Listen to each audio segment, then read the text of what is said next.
ಅದರಿಂದ ಇದೇನೋ 15,000 ಕೋಟಿ. ಹೌದಪ್ಪ, 15,000 ಕೋಟಿ. ಸಿದ್ದರಾಮಯ್ಯನವರೇ, ನಿಮ್ಮ ಈಗಿನ ಸಚಿವರನ್ನು ಕೇಳ್ತೀನಿ, ಇದರಲ್ಲಿ ಎಷ್ಟೆಷ್ಟು ಜಾಗ ಅವ್ರದ್ದಿದೆಯೋ ಗೊತ್ತಿಲ್ಲ,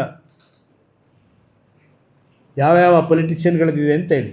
ಇಲ್ಲಿ ಪಾಪ ಅವರೇ ಕೊಟ್ಟವ್ರು, ಇಲ್ಲಿ ತರಿಸ್ದೆ. ಅದಕ್ಕೇ ಆದೇಶದ ಪ್ರತಿ ಅವ್ರು ಮಾಡಿರೋದೇ ಈಗ ಪ್ರೊಸೀಡಿಂಗ್ ಮಾಡಿ. ಇವ್ರಿಗೆ ಯಾವ ಪವರ್ ಕೊಟ್ಟಿದ್ರು, ಯಾರು ಕೇಳಿ ಮಾಡಿದ್ದಾರೆ, ಇದು ಒಂದು ಭಾಗ. 15,000 ಕೋಟಿ ವ್ಯಾಲ್ಯೂ. ಹೌದಪ್ಪ, 15 ಅಲ್ಲ, ಇನ್ನೂ ಜಾಸ್ತಿನೇ ಇರ್ಬೋದು. ನಾನು 15,000 ಕೋಟಿಗೆ ಸೀಮಿತ ಮಾಡೋದಿಲ್ಲ ಆ ಜಾಗನ. ಇಲ್ಲಿ 173 ಎಕರೆ ಅಂತ ಹೇಳಿದ್ರಲ್ಲ, ಏನೋ ಬರ್ಕೊಂಡವ್ರಲ್ಲ ಇವತ್ತು. ಈ 173 ಎಕರೆ ಎಲ್ಲಿಂದ ಪ್ರಾರಂಭ ಆಗಿದ್ದಿದ್ದು? ಇದು ಸಿಂಗಾಪುರ ಮಾಡ್ತೀವಿ ಅಂದ್ರಲ್ಲ, ಈಗ ಅದೇನೋ ಬೆಂಗಳೂರನ್ನ ಇದೇನೋ ಮಾಡ್ತೀವಿ ಅಂತ ಹೊರಟವ್ರಲ್ಲ ಈಗ. ಬ್ರಾಡ್ ಬೆಂಗಳೂರು ಬ್ರ್ಯಾಂಡ್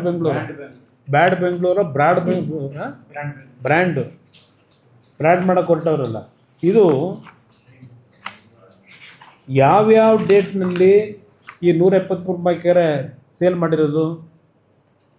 ನಾನು ಮುಖ್ಯಮಂತ್ರಿ ಆದಾಗ 2006ರಲ್ಲಿ ಈ ವಿಷಯ ಗಮನಕ್ಕೆ ಬಂದ ಮೇಲೆ 1 ಇಂಚ್ ಭೂಮಿಯನ್ನು ರಿಜಿಸ್ಟ್ರೇಷನ್ ಆಗಬಾರ್ದು ಅಂತೇಳಿ ಈ ರಿಜಿಸ್ಟ್ರಾರಿಗೆ ನಾನು ಪತ್ರ ಬರೆದು ಸರ್ಕಾರದಿಂದ ಡೈರೆಕ್ಷನ್ ಕೊಟ್ಟು ನಿಲ್ಲಿಸಿದೆ.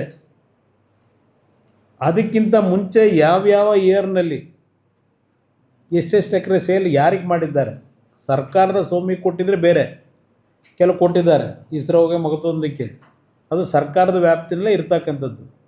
ಕೆಲವು ಪ್ರೈವೇಟ್ನವ್ರು ಕೊಂಡ್ಕೊಂಡು ಯಾರು ಇವ್ರಿಗೆ ಕೊಟ್ಟವರು, ಯಾರು ಪರ್ಮಿಷನ್ ಕೊಟ್ಟವರು, ಇದರಲ್ಲಿ ಯಾರ್ಯಾರ ಪಾತ್ರ ಇದೆ? ನಾನು ಹಿಂದೆ ಜಕ್ಕೂರು ಪ್ಲ್ಯಾಂಟೇಷನ್ದು ಹೇಳಿದೆ. ಜಕ್ಕೂರು ಪ್ಲ್ಯಾಂಟೇಷನ್ನು 170 ಎಕರೆ ನಿಮ್ಮ ವೈಮಾನಿಕ ತರಬೇತಿ ಕೊಟ್ಟಿದ್ದು ಬೇರೆ ಆ ಜಕ್ಕೂರು ಪ್ಲ್ಯಾಂಟೇಷನ್ನಲ್ಲಿ. ಇನ್ನು ಈ ಕಡೆ 170 ಎಕರೆ ಇದೆಯಲ್ಲ, ಇನ್ನೊಂದು ಭಾಗ 300 ಚಿಲ್ಲರೆ ಎಕರೆನಲ್ಲಿ, ಅಲ್ಲಿ ಯಾರ್ಯಾರು ಎಷ್ಟೆಷ್ಟು ಎಕರೆ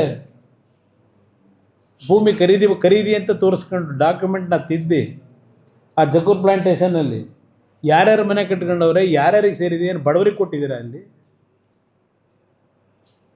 ಇದೆಲ್ಲ ತೆಗಿತೀರಾ ಸತ್ಯನ? ಏನೇನಿದೆ ಅಂತೇಳಿ ಎಲ್ಲ ವಾಪಸ್ ತಗೋತೀರಾ. 173 ಎಕರೆ ಆಯ್ತಪ್ಪ, HMT ಅವರ ಕೈ ಕೆಳಗಿರ್ತಕ್ಕಂಥ ಈಗಿನ ಭೂಮಿ.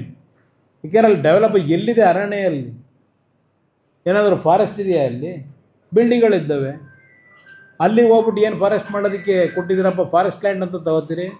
ಕೆಲವು ದೊಡ್ಡ ದೊಡ್ಡ ಮಲ್ಟಿ ಸ್ಟೋರ್ ಬಿಲ್ಡಿಂಗ್ ಕಟ್ಕೊಂಡವ್ರಲ್ಲ, 20-30 ಫ್ಲ್ಯಾಟ್ನ ಅಡಿ ಇದು ಒಂದೊಂದು ಫ್ಲೋರ್ನ ತೆಗಿತೀರ. ಅವ್ರನ್ನೆಲ್ಲ ಏನು ಆ್ಯಕ್ಷನ್ ತಗೋತೀರಿ?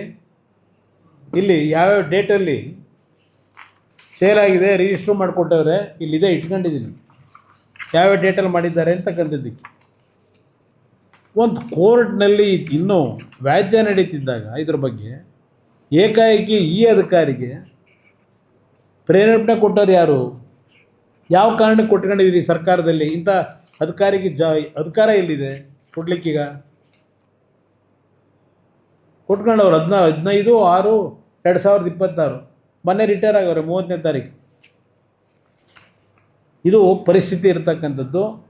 ನಾನು HMTಲಿ ಕೆಲಸ ಮಾಡ್ತಕ್ಕಂಥ ನೌಕರರಿಗೂ ಗಾಬರಿ ಆಗಬೇಕಾಗಿಲ್ಲ ಅಂತ ಹೇಳ್ತೀನಿ. ಇವತ್ತು HMTಯ ವಾಚ್ಗಳು ಸಂಪೂರ್ಣವಾಗಿ ಮುಚ್ಚೋಗಿತ್ತು ತಯಾರು ಮಾಡ್ತಕ್ಕಂಥದ್ದು.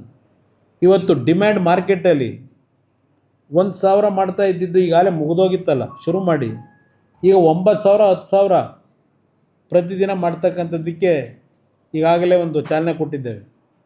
ಇದು ಹಾಕಿರೋದು ಅಂಬೇಡ್ಕರ್ ಚಿತ್ರ ಇರತಕ್ಕಂಥ ವಾಚ್, ಇದು HMT ವಾಚ್. ಇವತ್ತು ಇದಕ್ಕೆ ಎನ್ಕರೇಜ್ಮೆಂಟ್ ಕೊಡಬೇಕು. ನೀವು HMT ವಾಚ್ ಅಷ್ಟೇ ಅಲ್ಲ, ಹಲವಾರು ಮೆಷಿನ್ ಟೂಲ್ಸ್ಗೆ ಇವತ್ತು ರಷ್ಯಾದ ಒಂದು ಕಂಪ್ನಿ ಸಹ ಒಂದು ನಮ್ಮ ಜೊತೆಯಲ್ಲಿ ಕೈ ಜೋಡಿಸ್ತಾ ಇದ್ದಾರೆ ಈಗ, ಅದನ್ನು ಇಂಪ್ರೂವ್ ಮಾಡ್ತಕ್ಕಂಥದ್ದಕ್ಕೆ. ನಿರ್ಭೀತ, ನಿಷ್ಪಕ್ಷಪಾತ, ವಿಶ್ವಾಸಾರ್ಹ ಸುದ್ದಿಗಳಿಗೆ ಮತ್ತೊಂದು ಹೆಸರಾಗಿರುವ ನ್ಯೂಸ್ 18 ಕನ್ನಡ ಈಗ ಆಪ್ನಲ್ಲೂ ಲಭ್ಯವಿದೆ. ದಯವಿಟ್ಟು ಇಲ್ಲಿರುವ QR ಕೋಡ್ ಅನ್ನು ಸ್ಕ್ಯಾನ್ ಮಾಡಿಕೊಂಡು ಆಪ್ ಡೌನ್ಲೋಡ್ ಮಾಡೋದಕ್ಕೆ ಮರಿಬೇಡಿ. ನಿಮ್ಮ ಬೆಂಬಲ ಹೀಗೆ ಸದಾ ನಮ್ಮೊಂದಿಗಿರಲಿ. ಧನ್ಯವಾದ.